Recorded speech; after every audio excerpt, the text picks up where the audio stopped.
I'm Tom Baker, this is Chasing Cars, and today we're having our first drive of a vehicle that has been long awaited in the Australian market. Yes, it is the Mazda CX-5, an SUV we've looked at many times before, but this is the one now with a premium petrol engine.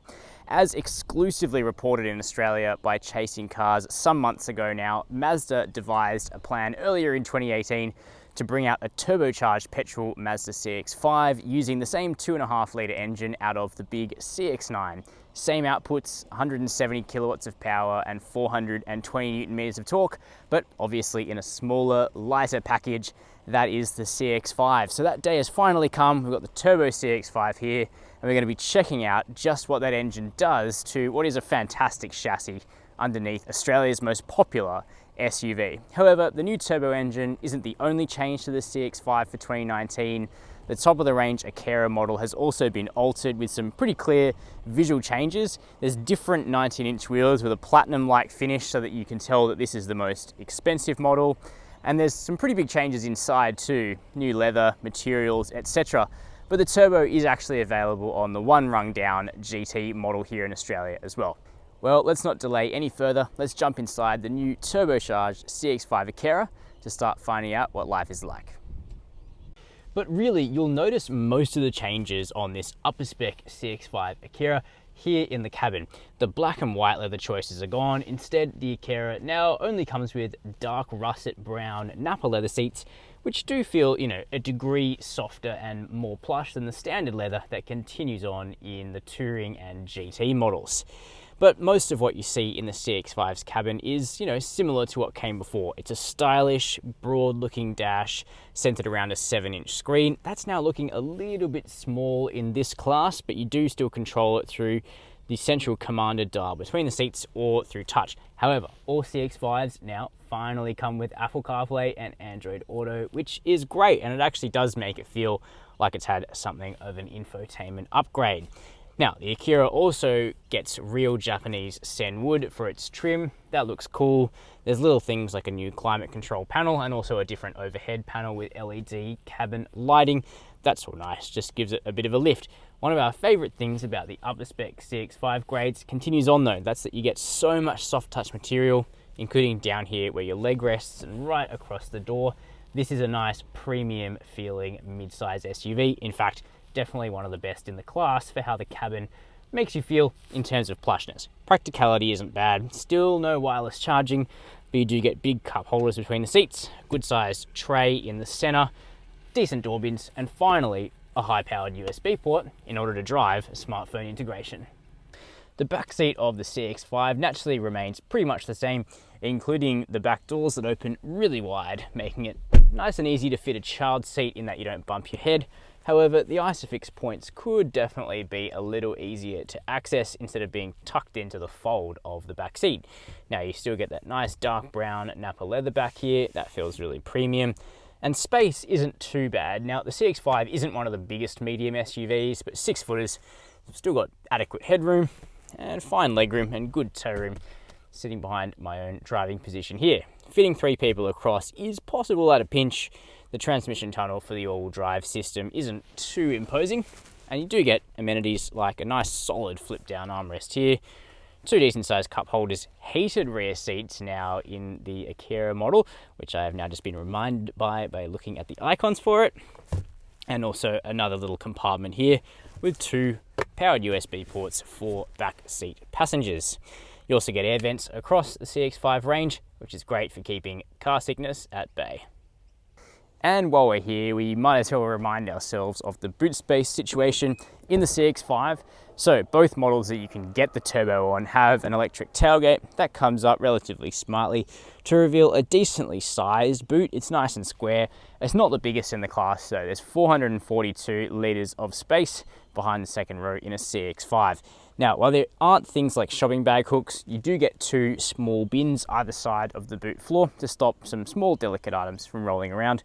You do get remote releases to drop that back row, and also the cargo blind moves up and out of the way. So, what's the turbocharged update to the CX-5 like to drive?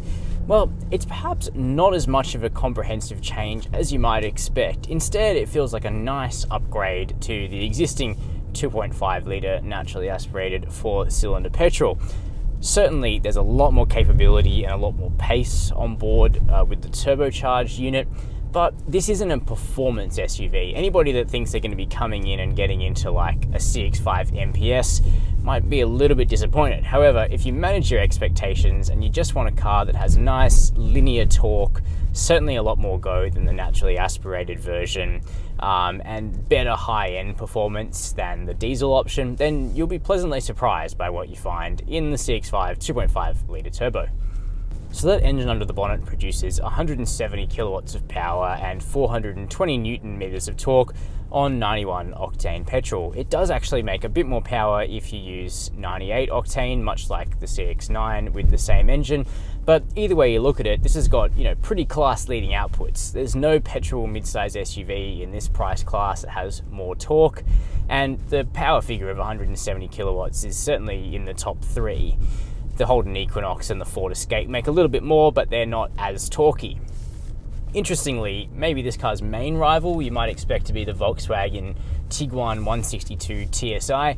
That makes significantly less of both power and torque, 162 kilowatts and 350 newton meters, but the VW is quite a bit faster.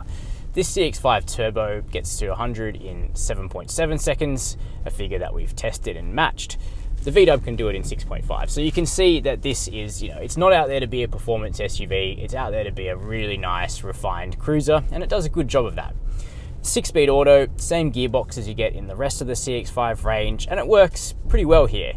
The tuning doesn't feel quite as tight on the turbo engine as it does on the naturally aspirated, but it's still a good gearbox. The sport mode works well, and it downshifts pretty aggressively as you're braking and going downhill, and that's nice. Now the engine itself, it doesn't sound overly great, and you do hear a bit too much of it, especially at low revs. That's about the only refinement problem with the CX-5, because road noise and wind noise are impressively hushed. It's actually a really quiet SUV for the class, not something that we could have said about Mazda, even pretty recently. Ride quality, it's pretty good. The 19-inch wheels, as they've always been on this generation of CX-5, do create a bit of firmness that you don't get with the 17-inch wheels on the lower end cars, but it's not uncomfortable. It's just that sharper edges and ruts, they do come into the cabin. Still, the standout attribute of the Mazda CX-5 is its excellent handling. You have really crisp steering. There's not all that much weight over the front wheels in the petrol engine version, so you've got a nice faithful front end.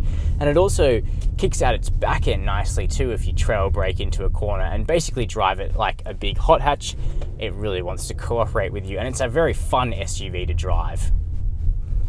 Impressively, there's a really good safety proposition across the range now. They've basically extended what used to be Akera only features to the entire range. So you get AEB in forward and reverse, blind spot monitoring, lane keep assist, adaptive cruise control across the whole range. But the Akera still does have a couple of tricks up its sleeve in the form of a 360-degree parking camera. So those are my impressions of the new Mazda CX-5 Turbo Petrol. For a car not even at its midlife update, Mazda have done plenty to the second-gen CX-5, from last year's diesel upgrade to this new powerful turbo unit. While this SUV doesn't take on a Tiguan 162 TSI for outright performance, it does up the refinement significantly from the naturally aspirated petrol and adds yet another element of choice to the Mazda lineup. If you were considering a CX-5 but wanted a really modern, capable petrol engine, well, you're now looking at it. The turbo petrol is certainly worth a close look.